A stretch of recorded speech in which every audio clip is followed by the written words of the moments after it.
Well, it's great to be back. It's great to be back. But you may notice a little bit of sadness in my face. You see, I've had such a wonderful time being here. According to Pastor David, this is not a job, this is work. I have enjoyed myself. It is never stressful coming here to be with you all. I've really had a great time. But sadly, this is my last formal presentation. So what I thought I would do is do a summary, a whistle-stop tour of everything we've spoken about during the last 2 weeks, if that's okay with you. What I will do is highlight the things that you can do to prevent or reverse all of the diseases that we've been talking about. Okay, now, as you've seen, we've been going through these colors. Each disease is a different color. But you know what? You can't talk about health and disease without talking about COVID-19.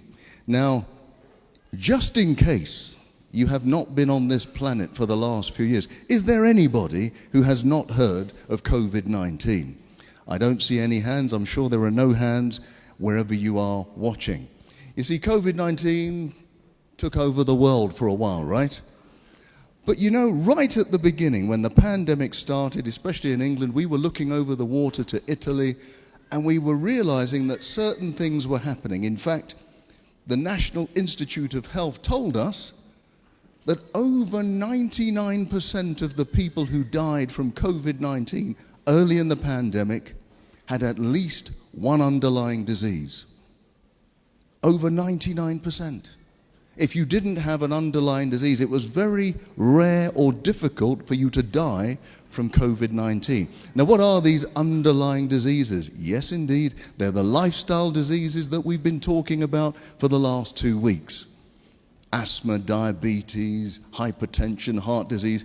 What it's saying is that these diseases have weakened the system so that when a virus comes along, it becomes incredibly difficult to survive from it.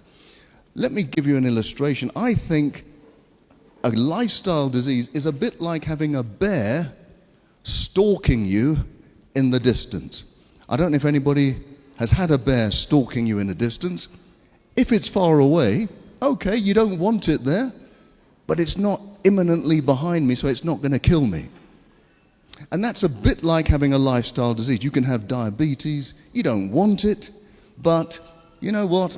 I'll put up with going to the hospital. I'll put up with the medication. I'll put up with the kind of lifestyle change. And that's like the bear stalking at a distance. But what happened when COVID-19 came along is that bear came right up on your shoulder and is now imminently going to kill you. Diabetes that you could live with for decades on medication was now a lethal element in your life. And that is why we try to eliminate all of these lifestyle diseases before the problem happens. Because believe me, there will be another pandemic. Believe me, there will be other stresses in your life that put strain on your body, where if it is weakened by a lifestyle disease, it may be fatal when it doesn't need to be. Before I move on from COVID, let me just explain to you that pretty much all of the viruses that we ever get have their origins in animals. Even if it was generated in a lab, the lab still got that virus from an animal. And it tells us something. Look, first of all, we shouldn't be consuming them. We don't need them to be healthy. And the next thing, we shouldn't be abusing them, because really, when they're clogged together, farmed together in these little cages and they've got no sunlight, it's really cruel for the animals as well. And it's not good for our health. Have a look at this. I think I should start with the heart. If we're going to talk about disease, because heart disease is still globally the biggest killer, why don't we start with heart? What things can we do to prevent or reverse heart disease? I'm sure you're all great students, you've all had it written down, but let me remind you. One of the most important things you can do to reverse heart disease is to have a healthy plant-based diet. I mentioned earlier that when I was doing cardiothoracic surgery up in Cambridge, heavy work, really heavy work. We had to do 3 of these bypasses every single day. Enormously tiring. But what we had to do is open up somebody's chest, stop their heart, link it up to a big contraption, and then try and close them all up again. It was a big, big deal. The person would be in pain for months. They'd need rehabilitation. And then, at least, if it was a successful operation, they'd be alive.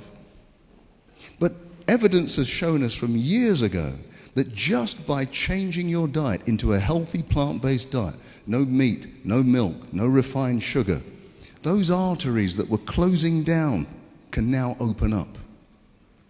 Now, for me, even today, I've been doing this for many, many years. It's still miraculous to me that you can reverse one of the biggest problems in the world in terms of health just by changing your diet. You can get rid of doctors like me, and you can just replace it with a healthy diet. That is amazing, and I commend it to all of you. Some of you may have heart disease today. You may have an appointment to see a doctor in a few weeks or months. I can guarantee you, if you go onto a healthy plant-based diet today, by the time you see the doctor, you may not even need an operation. I guarantee that's true. I've seen it with my own eyes. So that's heart disease. What about high blood pressure? If I was to ask you, do you know somebody with high blood pressure? Everybody would say yes. It's such a prevalent disease. Now, what few tips have I given you to reverse high blood pressure? Well, plant-based diet is absolutely good. You have to exercise. We've seen Teeny skipping along this very stage, demonstrating how we have to exercise. It's brilliant. Water. I think water is one of the simplest things you can do to lower your blood pressure. Remember the example I gave you. If you were swimming in a lake, that's fine. If you were swimming in a lake of honey, that will be incredibly difficult because it's so thick. And that's what happens to your blood. If you don't have enough water in it, it becomes incredibly thick. You then have to use a lot of energy to push that blood round the system. Therefore, your blood pressure has to rise. Here's something though, going on from the plant-based diet, we said that greens do something quite remarkable in our arteries. They get the interior of our arteries to release a chemical called nitric oxide. That nitric oxide opens up the arteries all over. I told you nitric oxide is the active ingredient of Viagra. Okay, I know none of you have heard of it, none of you need to use it, but I can tell you when it comes to things like erectile dysfunction, rather than reaching for the pill, the best thing to do is reach for those greens. And let me remind you, gentlemen, because this is very important, if you have an episode of erectile dysfunction, you're at a high risk of having a heart attack or a stroke in the next 5 years. So rather than just going to the pill, start thinking about changing your lifestyles. Number 3, cancer. What things have we said about cancer? Well, I always tell people, and I've been speaking to a lot of people in the clinics throughout the weeks, if you have cancer, there are certain things that you must do. Cancer loves sugar. You must eliminate refined sugar. Vitamin D is key. You must have high levels of vitamin D. I recommend 20,000 units per day. Along with that, vitamin C, high dose. I have seen with my very own eyes people on high doses of vitamin C having their cancer reversed. We cannot guarantee it. Don't quote me. You can't guarantee it. But I have seen people on high doses of vitamin C have their cancer reversed. And remember, if you do have cancer, you must seek medical advice. I told you earlier during the week that those people who just say, I just want to go the natural route, often they don't survive. What you must do is seek medical attention and do the lifestyle, and then you have the best possible chance of surviving cancer. Medical attention alone does something, but it doesn't do everything. I remember when I used to be in the hospitals, the doctors would treat you for cancer and then allow you to eat the same foods that would cause cancer. That doesn't make any sense. So hospital treatment is good, but match that with lifestyle change, you've got a great chance of getting through, honestly. Now, what else can you do for cancer? I always say you should spice up your life. Spice up your life. Spices are really the keys to a healthy lifestyle too. They're like nature's natural drugs. The more spices you have in your life, the better your cells are going to be. Turmeric, most of us have heard of turmeric. It's a powerful antioxidant. And if you take away the oxidation of your cells, it reduces the risk of cancer. Ginger is like it. It's also anti-inflammatory. Cinnamon is brilliant. Cinnamon, not only does it lower your blood sugar, which if you have low blood sugar, the cancer doesn't grow too well, but cinnamon is brilliant in terms of fighting off viruses. In fact, they discovered this over 100 years ago. The women who harvested the cinnamon bark never got measles, never got tuberculosis.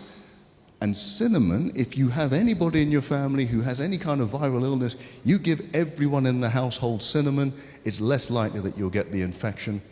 Cardamom is very interesting because it actually makes you make more natural killer cells. They have a lethal name, but they do an awful lot of good. They're the white blood cells that defeat cancer. Diabetes. How do you beat diabetes? Definitely you need a healthy plant-based diet. But what else do we need to do? We should, every time you go for a meal and you're a diabetic, as you put your fork down, you should get up and go for a walk. Get up and go for a walk. What does that do? Well, as you're walking, you're using the big muscles in your body. Those muscles will absorb sugar very quickly. And so it will keep your blood sugar levels quite low. You then don't need to release a lot of insulin to deal with the sugar, and that means your cells can become insulin sensitive again. Insulin sensitivity is the opposite of diabetes. It can actually cure diabetes. I've told you quite boldly that anybody with type 2 diabetes does not have to live with it. Type 2 diabetes is completely reversible. Type 1 is more difficult, but type 2, completely reversible. So you do not have to live with it. Change your lifestyle and get rid of it. Okay, autoimmune disease, that was the last talk I did. That refers to all of these antibody diseases that are attacking different parts of the body. There are roughly 400 or 500 of them. Wherever you've got tissues in your body, you will have an auto-antibody if things go badly. And I must say, although I didn't talk about it, one of the biggest causes of infertility is autoimmune disease.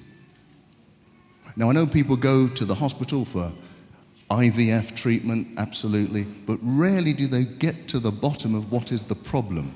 And it's usually that you've got antibodies attacking your organs inside that makes it almost impossible to conceive. So everything you've heard me talk about with autoimmune disease, you need to apply if you want to get pregnant. Okay.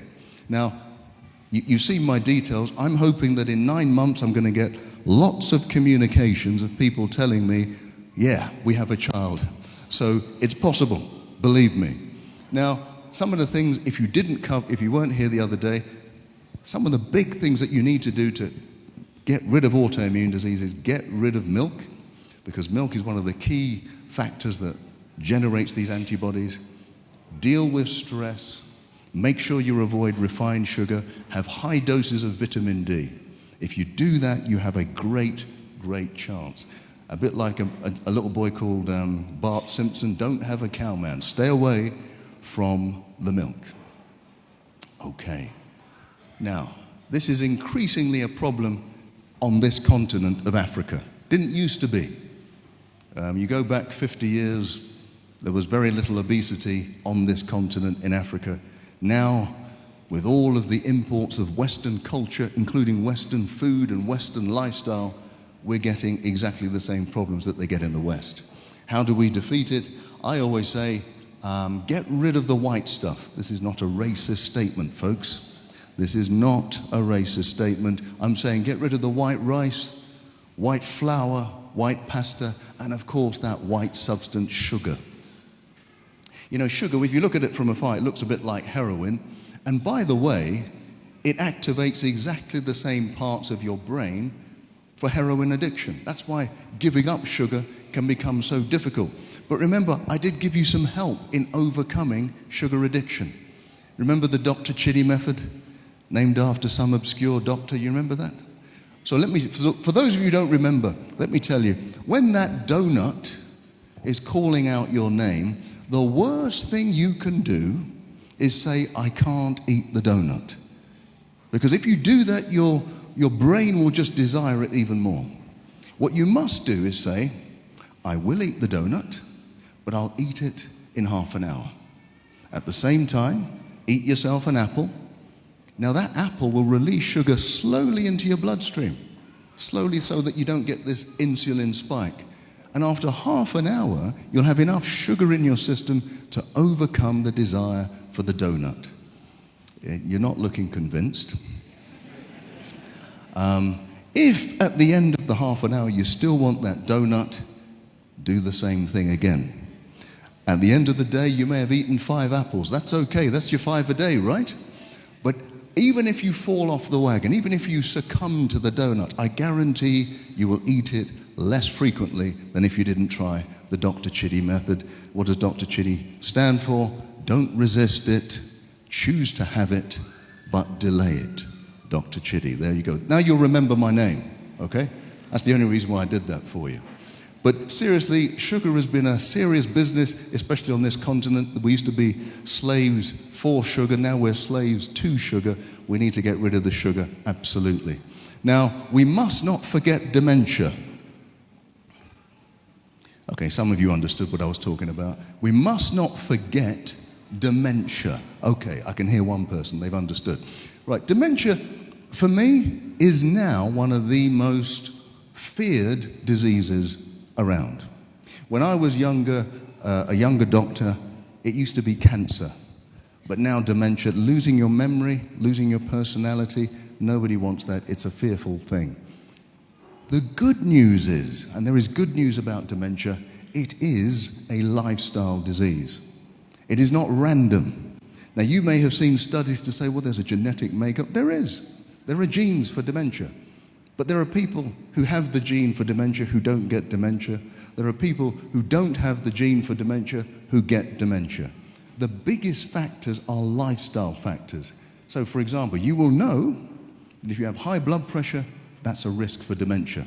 If you're obese, if you're diabetic, and the biggest risk is long periods of stress in your adult life.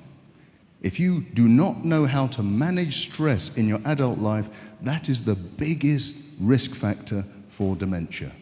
So we're going to need to know how to manage the stress. We're also going to have to change our lives, so make sure we have the right diet. There's been lots of studies done. On this continent, actually, there's been a Nigerian study which showed that the more berries you have in your diet, the less likely you are to have Alzheimer's. It's even more significant than that. They have showed that if you have dementia, early signs of dementia, you go onto a healthy diet, have lots of berries, you can reverse up to 90% of the symptoms. Now maybe you've never heard that before. Because most people think, once I've got dementia, it's just a long road down to ruin. That's not true. If you are diagnosed and you change your lifestyle, you can reverse up to 90% of the symptoms of dementia. Talking about stress, we spoke a little bit about depression and anxiety and stress. What little signs can I give you to help? Well, remember what we said. There are triggers for depression. There are triggers for stress. And the big ones are debt, divorce, disease, and death. Now, we can't avoid some of them, but when they come to us, the best thing to do is to not hide away and keep it to yourself. The best thing to do is to get help quickly. The quicker we get help, the quicker we understand that we're not alone, that other people are going through exactly the same thing, the quicker we can cure ourselves or head off depression. What else do we need to do? If you're depressed, you might find it difficult, but one of the ways to break that cycle of depression is to get into some physical activity, whether it's going for a walk, a run, a swim, whatever. Maybe you need somebody to encourage you to do it, but it will break that cycle of depression quicker than just about anything. The next thing you can do is do something, even if it's small, for somebody else. That sounds strange. You're depressed. Why am I going to do something for somebody else? Well, we have shown through scientific endeavor that by doing even a small thing for someone else, it takes your mind off of yourself. And that can break that cycle of that spiral of self-thought.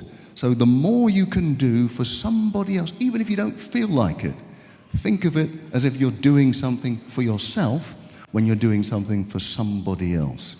Being kind to somebody else is actually being kind to yourself. What else? I mean, we have to know how to heal from depression, and we've talked about it a lot. Forgiveness. The quicker we can start to forgive ourselves, forgive others, if you're able to do that, it is a quicker release from the grips of depression and stress. Every study I've seen in the last 10 years has an element of letting go of past trauma, of past hurt. The quicker we're able to do that, the greater the chance we're going to be free from depression. And we want to be free from depression. Because in fact, even at the heart of most of these diseases that I've been talking about is a level of stress. Stress makes every disease worse. It doesn't improve one disease. Right, so in fact, we know that disease is what? Dis-ease. So if we want to get rid of disease, we're going to have to start to be at ease with ourselves. We can only do that if we learn to forgive, if we learn to let go, and if we learn to look forward and stop looking back. But if we do look back, if I'm looking back to that episode of my life when I was hurt, let it always be looking back with forgiveness. Let it never be looking back with hurt and bitterness and anger. Let it always be that I'm looking back with forgiveness. When we look forward, the reason why we're here, this is Hope for Africa, right? When we look forward with hope. Because there is always hope when you are in the presence of the Lord Jesus Christ.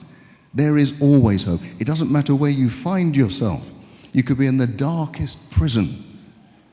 And that could be a physical prison or an emotional prison. We should always be looking forward with hope.